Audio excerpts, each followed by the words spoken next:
Welcome, everybody. Welcome to the Legendarium Podcast. I am Craig. He is, he's Drew. He's not even Legendarium. Drew, how's it going, man?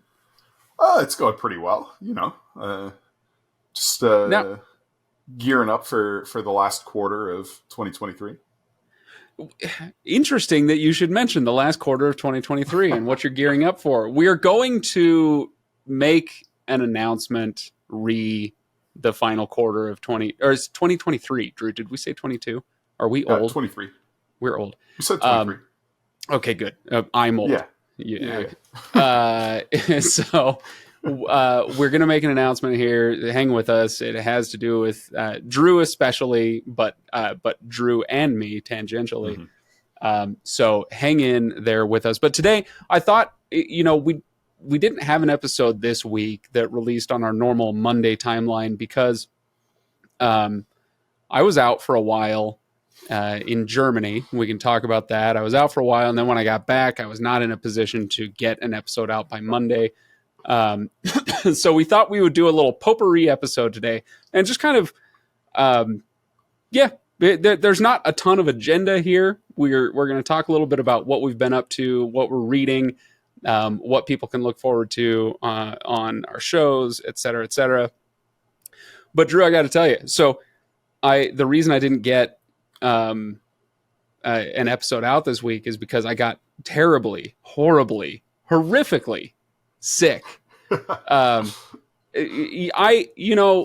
no stranger to getting sick. I get a cold, I get a flu now and then, whatever, that's fine. I think what I've got is the flu, but it was so aggressive. I've rarely experienced anything quite like it, where it was like, oh, I feel a tickle in the back of my throat at like 10 o'clock in the morning. And then by 4 o'clock in the afternoon, I am bedridden. And 72 hours later, I'm like, I think I can maybe get out of bed, that sort of thing, where it was just rough. But as you said, right before we started the mics up, it's the least surprising thing ever. Because, let's see, there I go. Because what I did was when I went to Germany, I don't know how many people I told about this. I might have mentioned it to the patrons in Discord, but I decided to go on a little pilgrimage in Germany. And so Ryan and I went together, and the idea was to fly into Nuremberg and then to walk from Nuremberg to Munich and go to Oktoberfest. And I love walking. I love hiking. I love kind of those kind of days. And I knew it would be a challenge, but I was like, hey, that sounds like a lot of fun. So Ryan agreed, kind of to my surprise, honestly. I didn't think he would agree to do it, but he did. He said, yeah, it sounds like fun. I'll give it a shot. So we go out, and the first day, well, no, let me back up, and I'll tell you this, Drew. We went to Nuremberg, and Ryan said, hey, I'll do this with you, but I need a day in Nuremberg. My idea was to just start walking, right? He says, no, if I'm going to go to Nuremberg, I want a day. And I was like, you know what? That's fair enough. So we did a day in Nuremberg. And so we cheated a little bit by taking a bus to the first town and then walking to Munich. And that first town, it was called Freistadt. From there, it was about 88 miles to Munich. And that was over 5 days. But that first day, 17 and a half miles. And Ryan was done. I'd done all sorts of training for this. But Ryan hadn't had the time. He does plays and whatnot. He's a pretty busy dude. And so he hadn't had the time to train up for it. And so his feet were just shot to hell. And I mean, he couldn't move like the next morning, let alone the next morning. He couldn't move that night. And so I kept walking, and he did trains and Ubers and whatnot and made his own way. But anyway, so 88 miles down to Munich. Then I packed myself into Oktoberfest, where they have all these huge tents. And so I went to a couple of these tents. The one I spent the most time in, the Augustiner tent, was it's like 6,000 people packed into this tiny little space. And we're all chanting and singing and drinking and having a grand old time. Yeah. And as you said, the least surprising thing ever is that a few days after that, I come down with something after all that. So have you ever done anything like that? Kind of just like an extended week-long physical challenge like that? Not in that sense. I've had weeks of, 10 hockey games in 7 days. Right. But well, that's pretty intense. Not like that. I've had weekends where I've had 8 hockey games in 2 days. Last time I did that was in college, and boy, did that hot tub feel amazing when I got back to the hotel on Sunday night. But no doubt. Yeah. I haven't done like one of these, super long distance, I've done that much in a day before. Not 88 miles. But not day after day after day. Oh, yeah. Okay. Yeah. So you're not, like 17. Yeah. I'd kind of done the same thing in my younger years. I mean, I'm 37 years old now. So I can remember being a teenager and doing like 15 miles, 18 miles in a day, Boy Scout hikes or whatever. And so anyway, I'd never done anything quite like this before. But it was, Drew, can I tell you, so much fun. It was. Oh, yeah, I believe it. So much fun. And that first night, the first night that Ryan was like suffering with open wounds on his blistered feet, I was having a grand old time because I had trained. I'll tell you what my regimen was for anybody who cares. If you're listening to this episode this far, by the way, we're like 5 minutes in, but if you're listening this far, it's because you care. So I did it for 8 weeks beforehand. I did 10,000 steps a day minimum. Yeah. Which comes out to about 5 to 6 miles. That's just my minimum step count. And then on Saturdays and Sundays, I would put on my pack and do 15 miles every Saturday and every Sunday. And I had this route that I would follow every time. So I had done a couple of months worth of prep for this. So that being said, it still hurts. It's still, you get to 17 and a half miles and you're like, yeah, that's a lot. So I'm feeling it, but I'm able to be in good spirits. And it was that first night, especially, it was like something out of a damn storybook, Drew. Like something out of these books that we read where the stranger wanders into this little town where everybody knows each other. There's one inn, and I do mean inn. There's one inn that serves as the common room for the entire town. And the stranger walks in, and it's like a Western movie where you walk in the door and everybody stops and looks and like, what the heck? Yeah. Where it was this little town that nobody knows about. Like Germans don't even go there. Right? Yeah. This American walks in, and it was lovely. There was one waitress and one patron who spoke English in this kind of common room of probably like 40 people. Everybody kind of hanging out, and it was amazing. So I'm talking to everybody kind of through these translators, and we're all laughing and drinking and having a good time. Of course, Ryan is like sweating and crying. Poor guy. I felt so bad. Feet bleeding in his shoes. Yeah, exactly. I felt really bad. No, I think even he had a little bit of a good time down there in that restaurant area before he called it quits for the night. Yeah. But anyway, it was, I thought, when you read something like that in the Wheel of Time and you're like, oh, this, I could see how this would echo something from the real world. But it's a fantasy book and it's just a trope. It's like the inn trope that I love so much. But that's not real. It is real, Drew. It is real. This is a thing. For sure. Anyway. I love that.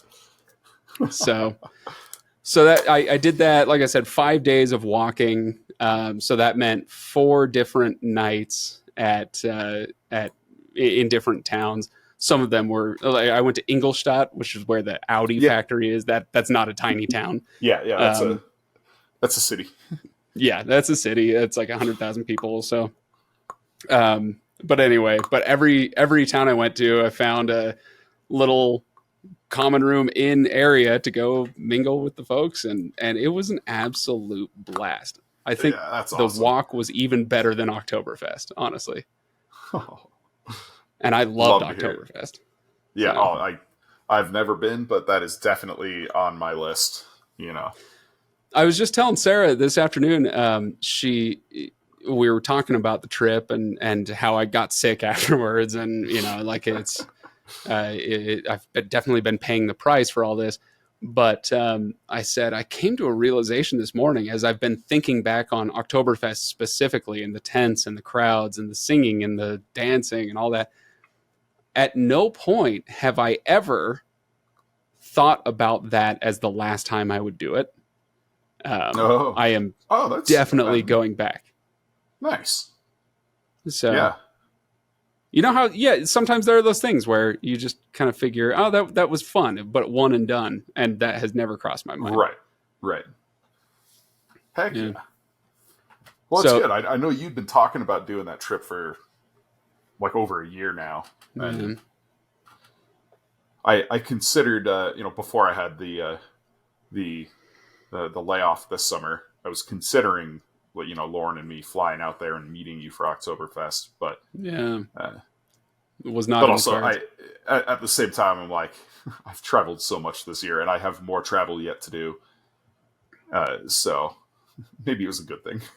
Yeah, I'm freaking done with travel, man. I am so done this year. I've done way too much of it. So, we have Dragonsteel coming up in November, which you have to travel for. I do. Yep. And then I think the next big thing after that is actually the Legendarium meetup. So, right. February next year? February 24th. So again, one of those things where if you're listening to this, if you've made it through this much of this conversation, it's because you care. You, person listening to me right now, you should consider coming out to Salt Lake City February 24th and doing the Legendarium 10th anniversary meetup. It's going to be a lot of fun. I can promise you that. I am certainly hoping to make it. Yeah, no, it's you don't have a choice. I am forbidding you from not coming. I'm right next door, so exactly. It's like a like 6.5 hour 6 hour drive. Yeah. But put the pedal down. Get over here. Right. Cruise through Wyoming. Anyway, so it's been a very, very, very busy year. But Drew, I'll tell you this: being out on so many walks has given me a lot of audiobook time. Yeah. Where, usually it's, I try to split between audiobooks and Kindle and actual physical books. I've had a lot of audiobook time lately. And I'll tell you what I've been reading, but I'm curious, what have you been up to lately? What's been on your bedside table? Two things. Probably going to make a lot of Legendarium listeners envious, but okay. Stormlight 5. Oh, sure. Yeah. I am deep in the beta read of that. As it's been an interesting beta read because, if you follow Brandon Sanderson's website, he's not finished writing the first draft of the book yet. He's trying to stay ahead of you guys. But because deadlines are so crazy and he's such a cash cow for Tor, he is doing the beta read differently, and we're getting like chunks of the book at a time. Some of them have gone through revisions, some of them have not, as I understand it. It's like it's a very different kind of beta read this time around, and so that's been an experience. To be honest, it sounds like a mess, and I have. So for those who don't know, just I don't think I'm talking out of school here, but a little peek behind the curtain. There are beta readers that do what's called the full beta, and then there are flash beta readers, and I'm a flash beta reader, and I've always liked that job more than what you do as a full beta. And this time it's like, times 10. I'm so glad I'm a flash beta because of what you're talking about. It just sounds like a bit of a cluster. Yeah, the flash betas will get the whole book in one go. when Brandon finishes that, probably in December or yeah. January. And so yeah, you'll get to just read the book. I mean, like I'm getting like these chunks. Like you never know what the next bit is going to be. So Right. Yeah. Well, and it's for me, it's hard to keep track. Like I did the beta for the Lost Metal, the Flash beta, I should say, for the Lost Metal, and it's I don't have the same kind of attention to detail that I did when I was younger, where I could retain really specific and minute details. And so when the actual book came out, I was like, okay, wait, what changed? You know, all the betas are talking about these massive changes. And I'm like, oh yeah, I guess I kind of remember that being a little different, but I didn't really know. Where I can't imagine doing what you're doing with the full beta right now, where he's like, oh yeah, this scene, maybe it'll be in the book, maybe it won't, maybe I'll give this characteristic to somebody else. Who knows? We're going to do massive revisions. Have fun. And I couldn't do it. I mean, there's a reason why, a lot of the beta readers got the job in large part because they were really active in the fandom and, conversation starters and theorists and things like that. Yeah. And a lot of them now have taken a big step back. I know I myself barely participate in forum theory discussions and things, in part because of that. Like, you don't want to inadvertently say the wrong thing because you forgot some plot point got changed, and then you're like, "Oh, I just broke my NDA." Right? Not that they would like come down on you with the weight of the law for an honest mistake like that, but still, and then also there's the aspect of like, by the time those conversations are happening in the fandom, I've already had those conversations with the other beta readers for like a year and a half. So right, exactly. It's and what else are you reading? Anything else going on for you? I am. So I am reading a short story collection, The Best of Glenn Cook. Oh, boy. I bought this book. I think it came out in like 2018, and I bought it hardcover day it came out and never opened it up. Did they market? I'm curious how they marketed the Best of Glenn Cook short story collection. Did it actually put for Drew McCaffrey on the spine, or was it just on the back cover, or what? Yeah, well, so it's interesting because I shouldn't say never. I had only a very slim experience with Glenn Cook's short fiction before this book. Yeah. I'd read several of his Black Company short stories, Black Company being my favorite series of his. And honestly, like, they were fine. They weren't great. There was only like one of them that I thought was particularly notable. And then this anthology comes out, and the big sell was a new Black Company short story is in it. And okay, yeah. And I still haven't read that. Like the way they have it set up is, the most popular stuff is at the back of the book. I think there are 4 Black Company stories in it, and I haven't read any of these 4. But I've been slowly making my way through the book, a short story a day kind of thing, and there are 18 stories, so it's been a couple of weeks now. And I have been blown away by the quality of some of these like stories he wrote in like the 70s and 80s. The time when I usually think of Glenn Cook as like, that's the raw Glenn Cook before he really found his voice, really got like his book structures in order. Things were jarring and sometimes weren't fully explained. Yeah. That style works so freaking well in short fiction where it didn't in novel length stuff. And I'm almost like not even that excited to read the Black Company stories. I want more of like the Dread Empire stories and the Starfisher stories because they've been so good. Well, interesting. Yeah. That sounds pretty cool.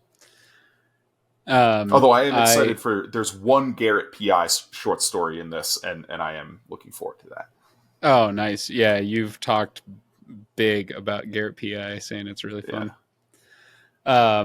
I have been, I think some people know, I can't remember, I might have just mentioned it on the live streams. I don't remember if I've mentioned it elsewhere.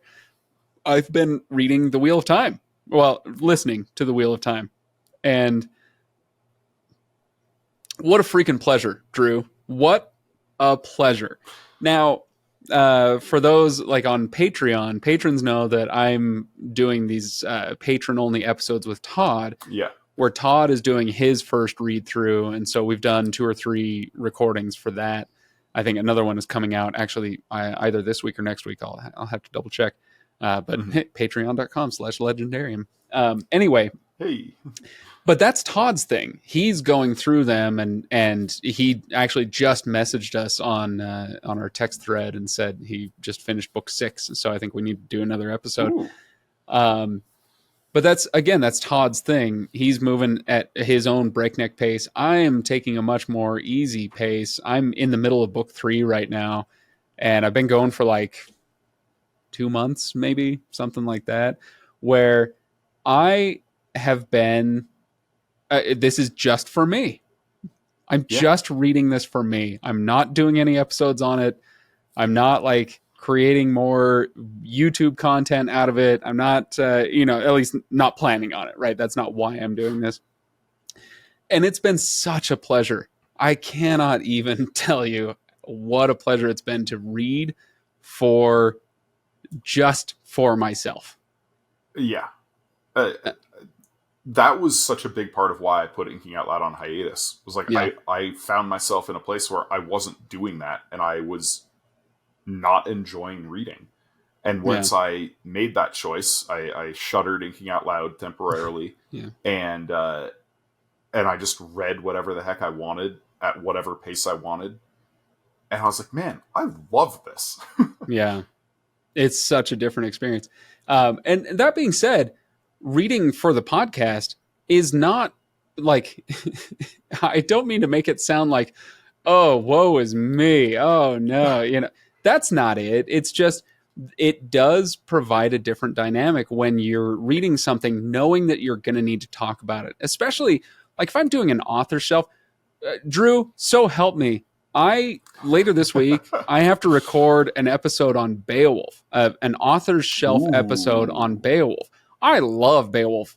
It's great. I read it in college. Obviously as a Tolkien fan, I'm like legally obligated to be familiar with Beowulf.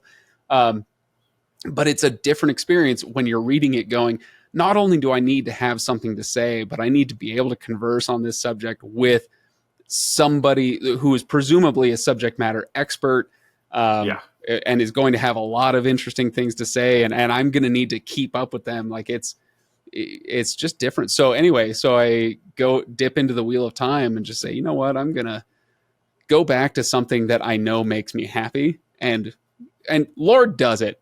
It does. It makes me so happy. I really enjoy the Wheel of Time. It's such a popular classic series for a reason. I mean, at the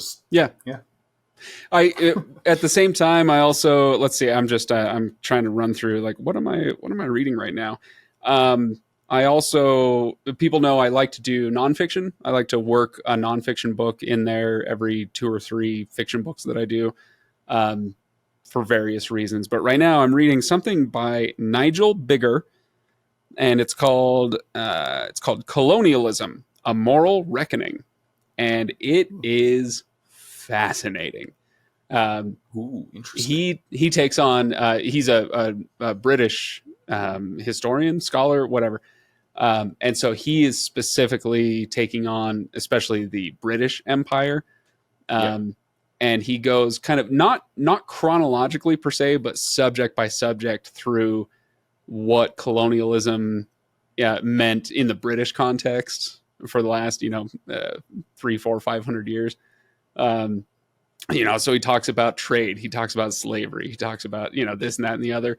And so the idea behind the book is, you can go to any given, freshman poli-sci course, and the word colonialism has its connotations, right? Yeah. And his point is, we're going to talk about all that, but there's also a whole lot of nuance and context and even outright positives that can and should be brought up when you're talking about X or Y subject when it relates to colonialism, British colonialism. anyway, so really interesting. My favorite my favorite anecdote, and you can, I don't present this as an unalloyed good, but it is one of those things where it's like, okay, well, this isn't the freshman version of this. And it's, I can't remember the name of the British general in India who put a stop to the practice of sati. It's widow burning.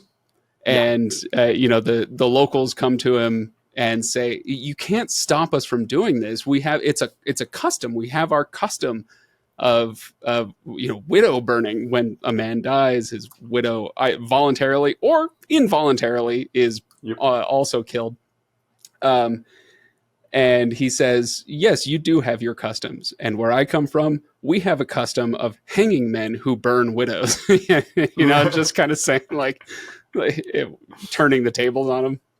Great little moments like that where there are lots of that's hardly the most nuanced story in this book, but it's been really interesting to go through it. It's funny you bring that up because that's actually speaking of Glenn Cook. Later on in the Black Company, there is an area the company moves through that is based strongly on India and Pakistan, and they encounter that same thing where there's a big battle and a lot of men die, and they're heading back, and the leaders of the Black Company see all these women building pyres and throwing themselves in them. They're like, whoa, no. And like, they're like, hey, it's our custom. Yeah. I would be shocked if he didn't have exactly that particular anecdote in mind when he wrote that. That's funny. Let's see. I'm trying to think if there's anything else on my bookshelf at the moment. I think the only other thing is the only other thing, Drew. So let's back into that. The other thing on my on my nightstand. Well, Redwall. We're doing one more Redwall book. Ooh, okay. Matameo, for anybody who wants to follow along. We're about to publish Mossflower, and then we'll do Matameo, but those hardly count. They're such easy reads. Drew. The opposite of you mentioned. You mentioned Inking Out Loud was on a hiatus. Yes. That hiatus is coming to an end. It is. At long last. It's been just about 8 months, but on Sunday, October 1st, just a couple of days from now, we will be going live again. There's been a lot of work that's gone into this. There are going to be some changes, a little bit of a rebrand. Our Patreon, patreon.com/inkingoutloud. Our Patreon is being restructured. We're changing up the benefits, adding a few new things in. I haven't fully committed to this, but most likely episodes aren't going to be every week anymore. Because all of this came about because I just burned out running the entire thing by myself after my co-host Rob left to go fix fighter jets and cargo planes for the Royal Canadian Air Force.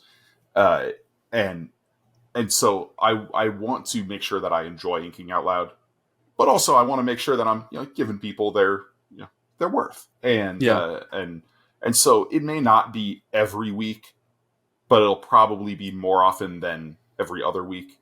Yeah. Call it 3 times a month. Yeah. It'll be somewhere around that.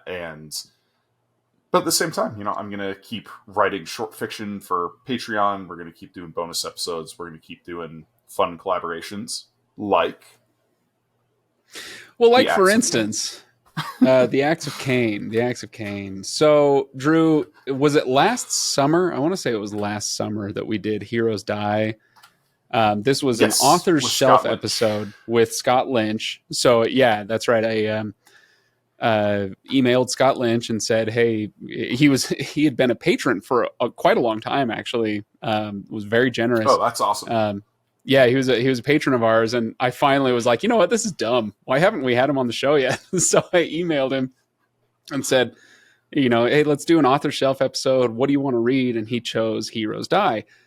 And when he did that, I'm not kidding when I say my first thought my first thought wasn't, oh, cool, Scott Lynch agreed to do an episode. My first thought was, Heroes Die. Oh, man, Drew's going to be thrilled. Yeah. So I called you up and said, Drew, we're doing Heroes Die. You're coming on the show. You don't have a choice. Scott Lynch is coming on. So we did an Author Shelf episode. And that was a year and a half ago, something like that. Yeah, like June, maybe of more. Last year, I think. Okay, yeah. Time is a flat circle. And it was a ton of fun. I loved the book. I loved the episode. And you kept bugging me. You kept poking me. Dude, you got it. Acts of Cain. Acts of Cain. Didn't you like that first book? Acts of Cain. And so we are, in fact, doing the Acts of Cain. You and I. No author guests, no other panelists. It's you and I doing this.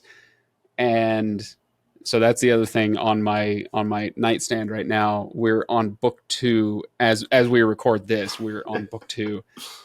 And you can burn in hell as far as I'm concerned for making me read book 2.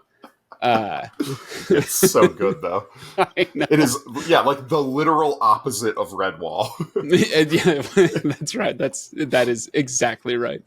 There are no happy forest creatures eating delightful feasts.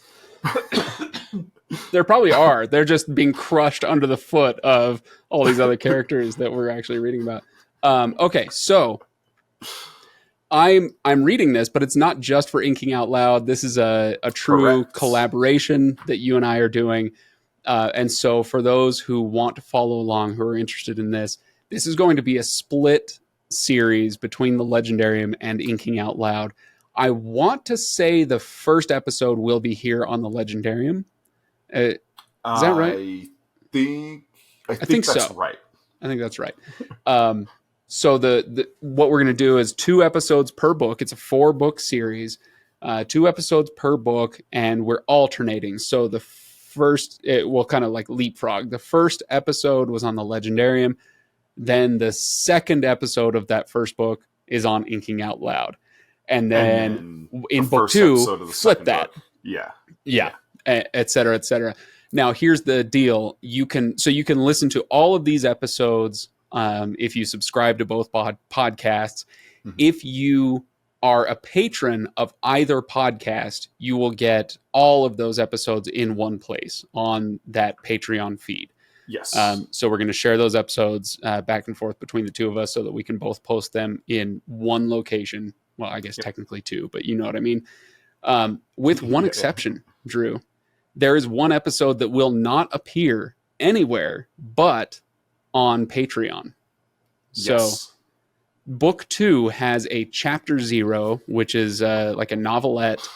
And we did a special episode just on chapter 0 that will appear on both Patreon feeds. And that's it. It's not going on either of our regular podcast feeds. An episode that was supposed to be like a quick 20-25 minute thing and turned into more like an hour. Hour and a half, I think it was. Yeah, there's so much to talk about in that chapter 0. It's ridiculous. Yeah. Anyway, but, for those, I know that the Venn diagram of our listenership is already pretty circular. But I do want to, first of all, encourage anybody who hasn't yet done so to check out Inking Out Loud. It's like it's a different flavor of what we do. It's pretty similar, just from a slightly different viewpoint, different perspective. You take a bit more of a writerly stance, and I take more of a readerly stance, so to speak. Yes. And so if you haven't checked out Inking Out Loud, definitely do so. And also just wanted this to serve as a reminder for those of you who have enjoyed Inking Out Loud in the past, but maybe fell off with the hiatus. It's time to jump back on the wagon. So yeah. Drew, you're looking forward to it, I assume? I am. It took me a few months after shutting things down before I felt ready to sit down and read a book and record a podcast on it. But over the course of the summer, I've been, the excitement's been building. I'm looking forward to the changes. I think it's going to be a better show, a more streamlined kind of ship. I'm excited for the Patreon changes in particular. It's going to both, I think, be easier on me and provide more benefits for our patrons. So, yeah, I'm really excited. It's going to be a very literature-filled fall. Yeah, ain't it always, right? That's what falling leaves and cozy fires and hot coffee is for, right? Is books. So yeah, light a Frostbeard Studios candle, and there you go. Open a warming beverage. And do you know I reached out to Frostbeard at one point. This would have been like 3 years ago, probably 4 years ago, maybe. And I was like, hey, here's like a fact sheet about our show. You should really be a sponsor here. And they said no. And I was going to give them a great deal. I was like whoring us out for pennies on the dollar. Like you should definitely advertise on our show. And they didn't do it. So look at us giving them free advertising anyway. Yeah. What was I going to say? Oh, shoot.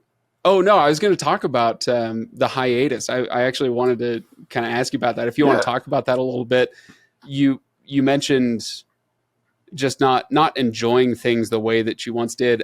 I'm curious, one content creator to another, how that went and what your mindset was and what drove you to say, you know what, enough is enough. I need to take a break.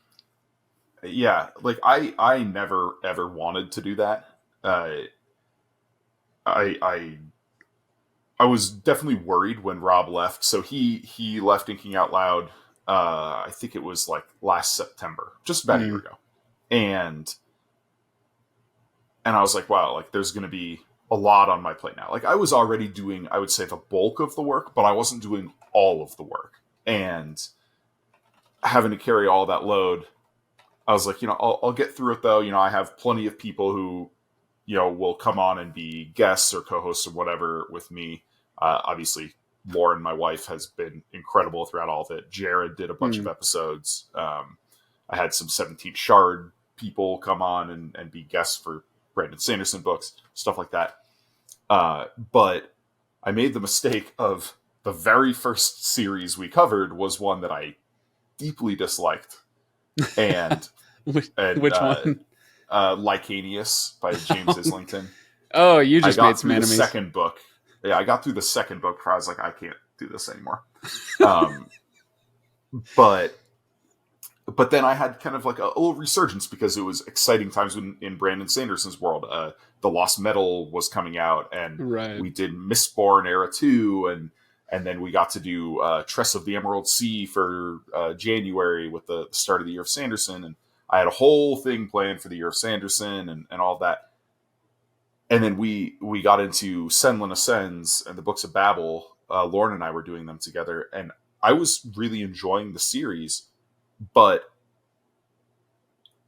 the act of sitting down and recording a podcast became more and more arduous. Sitting down to do something as simple as typing up an intro for an episode, I was like, it was like pulling teeth. Oh, yeah. And I said, you know what, we have a delayed vacation, a delayed anniversary vacation. We're going to Hawaii for a week in February. I'll take a break while we're there, and then I'll come back and be a little rejuvenated and continue. And a couple days before we were heading back, I was sitting there with my laptop, typing up, getting ready to edit another episode, and I realized, I'm like, you know what? This sucks. Like, I'm getting zero enjoyment out of this. Yeah. Like, this is not my job. I don't make money off of it. Our Patreon, I've been very open about how, like, we use that to pay for our expenses and to pay our artist. And like I'm not trying to like become a millionaire off of Inking Out Loud. Like, I'm doing this because I love reading and talking about and breaking down the way books are written. Yeah. And I didn't love it anymore. I didn't even like it anymore. And I kind of had to make that decision after going every single week for 4 years to say, you know what? I got to step away. And even after making that choice, it was like a solid 2 months before I picked up another book to read, just for fun. Just like literally just took a break from reading. Yeah. qua reading. Yeah, that's amazing. Knowing you the way I know you, that's it's like knowing Wayne Gretzky in his prime, and he just says, you know what, I'm tired of hockey sticks. I'm just going to put this down and not pick it up for 2 months. Yeah, it's the longest I've gone without reading a book since I was probably like 7 years old. Yeah. And so it's weird, but I needed to do it. If it's something that there are, I think, a lot of our listeners who would understand this sentiment, and some maybe who wouldn't. And so, I'll go ahead and spell it out. If you broke down the number of tasks required to get an episode to you, each task, like if you had a bullet list of all the tasks, not one of those tasks is terribly difficult, let alone insurmountable. Like you're talking about things like, okay, read a book. All right. Have a conversation. Now edit that conversation. And somebody who doesn't know audio editing, okay, maybe that sounds complex. Once you get to know it, it's not that bad, right? It just takes a little time. Yeah. Anyway, okay, so you edit the conversation. All right, well, now you need to upload that to whatever service you use to distribute. Okay, well, now they need artwork for that episode. Okay, all right, so artwork. Oh, now I need to write a description for it. Okay, no problem. Yep. Now I need to publicize it, make sure everybody knows about it. Okay. Oh, and in the case of the Legendarium, now I do simultaneous releases on YouTube, so double a lot of that. Where you bullet this all out, and not one of those is technically difficult, but you add it all together, and in the case of the Legendarium, do that 441 times. This is 442. And pretty soon, it's like you were saying, you're staring at your computer screen like it's like a waitress in a diner. If I have to pour one more cup of coffee, right? Exactly. pouring coffee, not difficult. Pouring your 445th cup of coffee that day, like, it gets old, right? Anyway. And so the reason I bring that up is not for like a pity fest or anything, just so that people understand that when we burn out as content creaters, and it's almost inevitable. You are ask Daniel Green, right? It's going to happen. Don't even get me started on that guy's daily routine. Wow. Anybody who isn't a patron of his and watches him regularly, shame on you. Anyway. It's just so that people understand, like, there's a lot more that goes into it than just like pushing a couple buttons and sending you the audio. It's pretty involved, and burnout is real. The summer of 2020, especially kind of the whole year of 2020, that was the pandemic year, of course. I was not in a great place mentally, like, my mental health. I don't think it was primarily the pandemic. I'm sure that didn't help, but I think there were some other things going on at the time. And if it had just been me, if I had a Rob who had gone and joined the Canadian Royal Air Force, if it had just been me, I guarantee the show would have had to take a hiatus. Because if you don't love it, it shows, right? If you're not really engaged, the product isn't very good. And I know that there are several episodes in our archive where when I listen back to it, I'm like, oh boy, you shouldn't have even bothered, dude. Like, it shows. Anyway, so luckily I had the blue team at the time doing a lot of Dresden and and what's the other one? The Expanse in 2020. So they carried a lot of weight for me, and thank goodness, because my heart just wasn't in it in 2020. So been there, get it. It's tough. Yeah, but I did what I needed to do. Took some time, and I'm actually rejuvenated and enjoying reading, new things and old things and talking about them. Yeah. So. Yeah, I've had a bit of a rejuvenation myself, not just with Wheel of Time, but actually, I sometime in the last year or so, I finally bought the Blu-ray version of the Lord of the Rings extended versions. Oh, I had the DVDs since the day they came out. But I hadn't watched the special features in, what year is it? 2023. So like 15, 20 years, maybe 20 years. I hadn't really watched those special features behind the scenes. And I was like, you know what? I need to do something for myself. This is like last week. Oh, that's right. I had just gotten really, really sick after I'd gotten home. And I was like, I need something that's going to make me happy, whatever. So I put those on, and it's so rejuvenating. And it kind of makes me think, I don't know that I don't know that it'll be this stark, but it made me think, I need to do a lot more Tolkien stuff on this podcast. First of all, it's called the Legendarium. Yeah, I was about to say. But also, listeners know I'm not Todd. I'm not prone to tears often. Yeah. It's not a macho thing. It's just not how I generally express emotion, right. Et cetera, et cetera. But I'm watching these special features, and you get to the end, like the Fellowship of the Ring. So the end of the special features, they're talking about like these premieres. They're all going to the London premiere, the New Zealand premiere, the LA premiere, right? And their experiences with that. And so this was on the DVD that would have been filmed and released in like early to mid 2002. Yeah.